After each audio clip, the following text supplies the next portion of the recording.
Matthew 24, the destruction of the temple and signs of the end times. Jesus left the temple and was walking away when his disciples came up to him and called his attention to its buildings. "Do you see all these things?" he asked. "Truly I tell you, there is not one stone here that will be left on another. Every one will be thrown down." As Jesus was sitting on the Mount of Olives, his disciples came to him privately. "Tell us," they said, "when will this happen?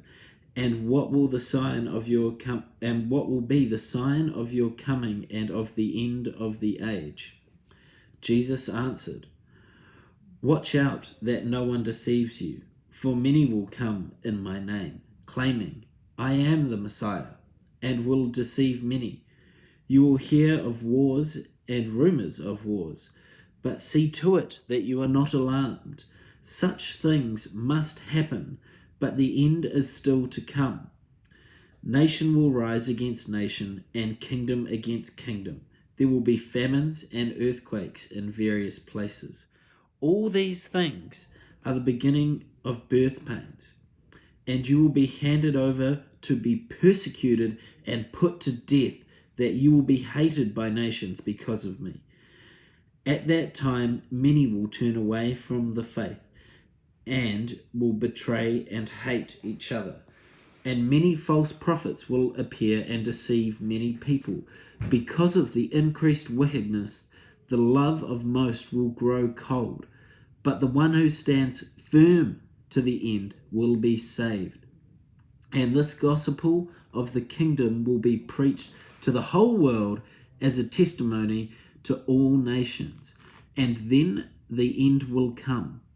So when you see the standing in the holy place, the abomination that causes desolation, spoken through the prophet Daniel, let the reader understand. Let those who in Judea flee to the mountains. Let no one on the housetop go down to take anything out of the house. Let no one in the field go back to their cloak. How dreadful it will be in those days for pregnant women and nursing mothers. Pray that your flight will not take place in the winter or on the Sabbath. Interesting. Pray that your flight will not take place in the winter or on the Sabbath, for then there will be great distress, unequaled from the beginning of the world until now, and never to be equaled again. For those days had not been cut short. If those days had not been cut short, no one would survive. But for the sake of the elect, those days will be shortened. At the time, if anyone says to you, 'Look, here is the Messiah,' or 'There he is,' do not believe it. For false messiahs and false prophets will appear and perform great signs and wonders to deceive, if possible, even the elect. See, I have told you ahead of time. So if anyone tells you, 'There he is, in the wilderness,' do not go out, or 'Here he is, in the inner rooms,' do not believe it. For as lightning that comes from the east is visible even in the west, so will be the coming of the Son of Man. Wherever there is a carcass, there the vultures will gather. Immediately after the distress of those days, the sun will be darkened and the moon will not give us light. The stars will fall from the sky, and the heavenly bodies will be shaken. Then will appear the sign of the Son of Man in heaven, and then all the people on the earth will mourn when they see the Son of Man coming on the clouds of heaven with great power and great glory. Then he will send his angels with a loud trumpet call, and they will gather his elect from the four winds, from one end of the heavens to the other. Now learn this lesson from the fig tree. As soon as its twigs tender and its leaves come out, you will know that summer is near. Even so, when you see all these things, you know that it is near, right at the door. Truly I tell you, This generation will certainly not pass away until all these things have happened. Heaven and earth will pass away, but my words will never pass away. The day and hour unknown.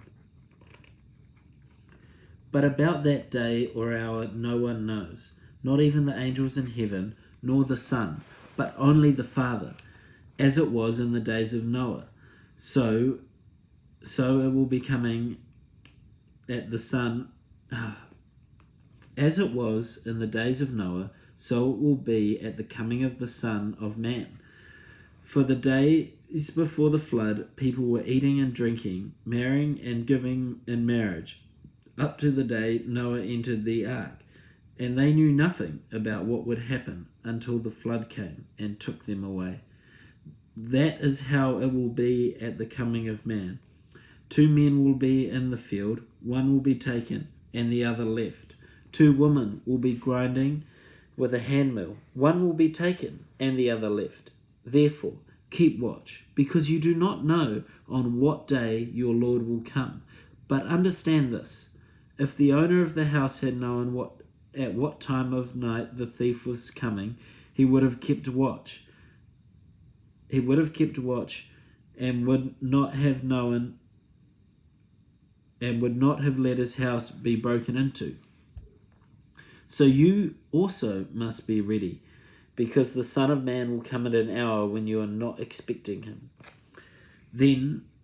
Who then is the faithful and wise servant, whom the master has put in charge of the servants in his household to give them their food at the proper time? It will be good for that servant whose masters find him doing so when he returns. Truly I tell you, he will put him in charge of all his possessions. But suppose that servant is wicked and says to him, "My master is staying away a long time," and then he begins to beat his fellow servants and to eat and drink with the drunkards. The master of that servant will come on a day when he does not expect him, and at an hour he is not aware of. He will cut him to pieces and assign him a place with the hypocrites, where there will be weeping and gnashing of teeth.